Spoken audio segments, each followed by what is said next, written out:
What's the millennial question? Apparently, millennials as a generation, which is a group of people who were born approximately 1984 and after, are tough to manage.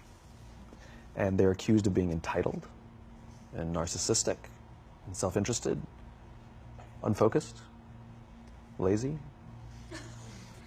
But entitled is the big one.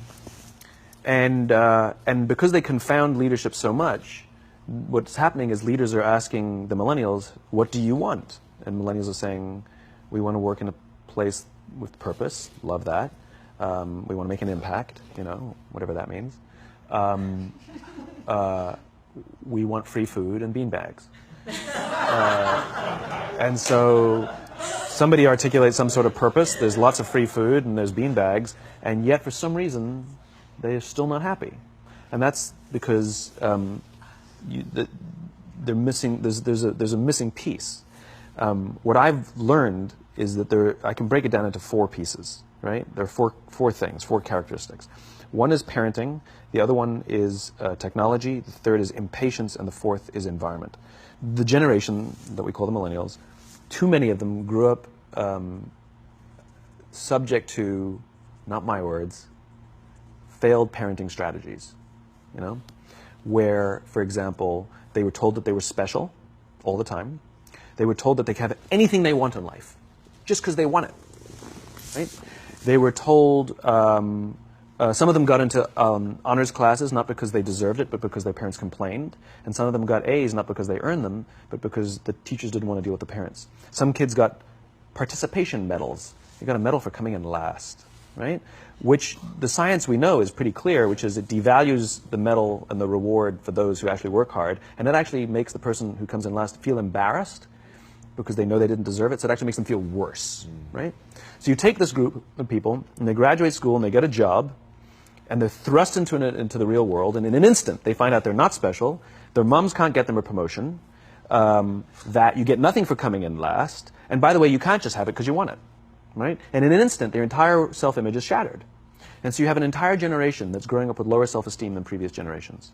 The other problem, to compound it, is we're growing up in a Facebook, Instagram world. In other words, we're good at putting filters on things. We're good at showing people that life is amazing even though I'm depressed, right? And so everybody sounds tough, and everybody sounds like they got it all figured out. And the reality is there's very little toughness, and most people don't have it figured out. And so when the more senior people say, well, what should we do? They sound like, this is what you got to do. And they have no clue. Right? So you have an entire generation growing up with lower self-esteem than previous generations, right? Through no fault of their own. Through no fault of their own, right? They were dealt a bad hand, right? Now let's add in technology. We know that engagement with social media and our cell phones releases a chemical called dopamine. That's why when you get a text, it feels good, right? So, you know, we've all had it where you're feeling a little bit down or feeling a bit lonely, and so you send out 10 texts to 10 friends, you know, hi, hi, hi, hi, hi, because it feels good when you get a response, right? Right? It's why we count the likes. It's why we go back 10 times to see if my Instagram is growing slower, did I do something wrong? Do they not like me anymore, right? The trauma for young kids to be unfriended, right? Because we know when you get it, you get a hit of dopamine, which feels good. It's why we like it. It's why we keep going back to it. Dopamine is the exact same chemical that makes us feel good when we smoke, when we drink, and when we gamble. In other words, it's highly, highly addictive. Right? We have age restrictions on smoking, gambling, and alcohol, and we have no age restrictions on social media and cell phones, which is the equivalent of opening up the liquor cabinet and saying to our teenagers, hey, by the way, this adolescence thing, if it gets you down.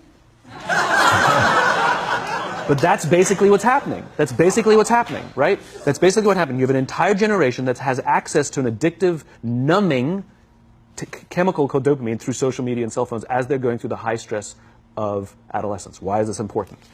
Almost every alcoholic discovered alcohol when they were teenagers. When we're very, very young, the only approval we need is the approval of our parents. And as we go through adolescence, we make this transition where we now need the approval of our peers. Very frustrating for our parents, very important for us. It allows us to acculturate outside of our immediate families into the broader tribe, right? It's a highly, highly stressful and anxious period of our lives, and we're supposed to learn to rely on our friends. Some people, quite by accident, discover alcohol and numbing effects of dopamine to help them cope with the stresses and anxieties of adolescence. Unfortunately, that becomes hardwired in their brains, and for the rest of their lives, when they suffer significant stress, they will not turn to a person, they will turn to the bottle. Social stress, financial stress, career stress, that's pretty much the primary reasons why an alcoholic drinks, right? What's happening is, because we're allowing unfettered access to these dopamine-producing devices and media, basically it's becoming hardwired, and what we're seeing is as they grow older, too many kids don't know how to form deep, meaningful relationships. Their words, not mine. They will admit that many of their friendships are superficial. They will admit that their friends, that they don't count on their friends, they don't rely on their friends, they have fun with their friends, but they also know that their friends will cancel on them if something better comes along. Deep, meaningful relationships are not there because they never practice the skill set, and worse, they don't have the coping mechanisms to deal with stress. So when significant stress starts to show up in their lives, they're not turning to a person, they're turning to a device, they're turning to social media, they're turning to these things which offer temporary relief. We know, the science is clear, we know that people who spend more time on Facebook suffer higher rates of depression than people who spend less time on Facebook. Right? These things balanced. Alcohol is not bad, too much alcohol is bad. Gambling is fun, too much gambling is dangerous. Right? There's nothing wrong with social media and cell phones. It's the imbalance. Right? If you're sitting at dinner with your friends and you're texting somebody who's not there, that's a problem. That's an addiction. If you're sitting in a meeting with people you're supposed to be listening to and speaking, and you put your phone on the table, face up or face down, I don't care, that sends a subconscious message to the room that you're just not that important to me right now. Right? That's what happens. And the fact that you cannot put it away is because you are addicted. Right? If you wake up and you check your phone before you say good morning to your girlfriend, boyfriend, or spouse, you have an addiction. And like all addiction, in time, it'll destroy relationships, it'll cost time, and it'll cost money, and it'll make your life worse. Right? So you have a generation growing up with lower self-esteem that doesn't have the coping mechanisms to deal with stress. Right? Now you add in the sense of impatience. Right? They've grown up in a world of instant gratification. You want to buy something, you go on Amazon, it arrives the next day. You want to watch a movie? Log on and watch a movie. You don't check movie times. You want to watch a TV show? Binge. You don't even have to wait week to week to week. Right? I know people who skip seasons just so they can binge at the end of the season. Right? Instant gratification. You want to go on a date? You don't even have to learn how to be like, hey. You don't even have to learn and practice that skill. You don't have to be the uncomfortable one who says yes when you mean no and says no when you mean no, but yes when you... You don't have to swipe right. Bang, I'm a stud. Right? You don't have to learn the social coping mechanisms. Right? Everything you want, you can have instantaneously. Everything you want, instant gratification. Except job satisfaction and strength of relationships, there ain't no app for that. They are slow, meandering, uncomfortable, messy processes. And so I keep meeting these wonderful, fantastic, idealistic, hardworking, smart kids. They've just graduated school. They're in their entry-level job. I sit down with them and I go, how's it going? They go, I think I'm going to quit. I'm like, why? They're like, I'm not making an impact.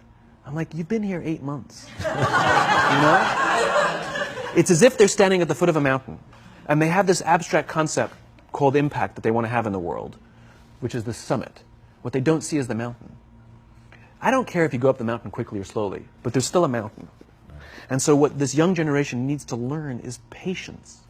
That some things that really, really matter, like love, or job fulfillment, joy, love of life, self-confidence, a skill set, any of these things, all of these things take time. Sometimes you can expedite pieces of it, but the overall journey is arduous and long and difficult. And if you don't ask for help and learn that skill set, you will fall off the mountain. Or you will, the worst case scenario, and we're already seeing it, the worst case scenario is we're seeing an increase in suicide rates. We're seeing an increase in this generation. We're seeing an increase in accidental deaths due to drug overdoses. We're seeing more and more kids drop out of school or take leaves of absence due to depression. Unheard of. These are all, this is really bad. The best case scenario, those are all bad cases, right? The best case scenario is you'll have an entire population growing up and going through life and just never really finding joy. They'll never really find deep fulfillment in work or in life. They'll just waft through life and it'll be just, it's fine. How's your job? It's fine. It's the same as yesterday. How's your relationship? It's fine. Like that's the best case scenario. Which leads me to the fourth point, which is environment. Which is we're taking this amazing group of young, fantastic kids who were just dealt a bad hand. It's no fault of their own. And we put them in corporate environments that care more about the numbers than they do about the kids. They care more about the short-term gains than the long-term life of this young human being.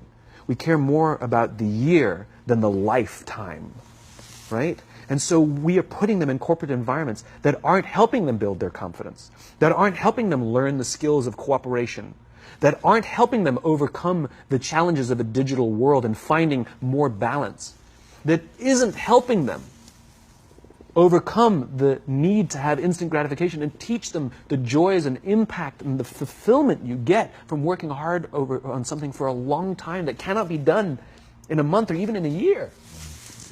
And so we're thrusting to them in corporate environments, and the worst part about it is they think it's them.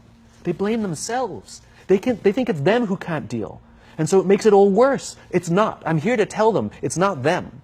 It's the corporations. It's the corporate environments. It's the total lack of good leadership in our world today that is making them feel the way they do.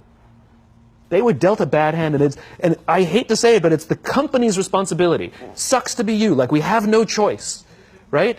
This is what we got, and I wish that society and their parents did a better job. They didn't. So we're getting them in our companies, and we now have to pick up the slack. We have to work extra hard to figure out the ways that we build their confidence. We have to work extra hard to find ways to teach them the social skills that they're missing out on. There should be no cell phones in conference rooms. None. Zero. And I don't mean the kind of like sitting outside waiting to text. I mean like when you're sitting and waiting for a meeting to start, this is what we all do. We all sit here and wait for the meeting to start. Meeting starting? Okay. And we start the meeting. No, that's not how relationships are formed. Remember we talked about it's the little things? Relationships are formed this way. We're waiting for a meeting to start and we go, how's your dad? I heard he was in the hospital. Oh, he's really good. Thanks for asking. He's actually at home now. Oh, I'm really glad. It was really amazing. I know, it was really scary for a while. That's how you form relationships. Hey, did you ever get that report done? Oh my God, no, I didn't. I'll help you out. Can I help you out with that? Really? That's how trust forms. Trust doesn't form in an event, in a day. Even bad times don't form trust immediately. It's the slow, steady consistency. And we have to create mechanisms where we allow for those little innocuous interactions to happen. But when we allow cell phones in conference rooms, we just, okay, have the meeting. And then my favorite is like when there's a cell phone there and you go like this, you go. It rings and you go. I'm not going to answer that. Like, Mr. Magnanimous, you know? When you're out for dinner with your friends, like, I do this with my friends. When we're going out for dinner and we're leaving together, we'll leave our cell phones at home. Who are we calling? Maybe one of us will bring a phone in case we need to call an Uber or take a picture of our meal. That's what I was saying. Come on. I'm an idealist, but I'm not insane. You know? Not a heathen. I mean, it looked really good. We'll take one phone. And so it's like an alcoholic. The reason you take the alcohol out of the house is because we cannot trust our willpower. We're just not strong enough. But when you remove the temptation, it actually makes it a lot easier. And so when you just say, don't check your phone, people literally will go like this. And somebody will go to the bathroom, and what's the first thing we do? Because I wouldn't want to look around the restaurant for a minute and a half, you know? But if you don't have the phone, you just kind of enjoy the world. And that's where ideas happen. The constant engagement is not where you have innovation and ideas. Ideas happen when our minds wander and we go, and you see something, I bet they could do that. That's called innovation, right? But we're taking away all those little moments, right?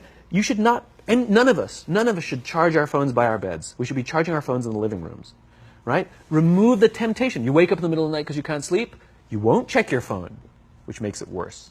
But if it's in the living room, it's relaxed, it's fine. But it's my alarm clock. buy an alarm clock. They cost $8, right? I'll buy you an alarm.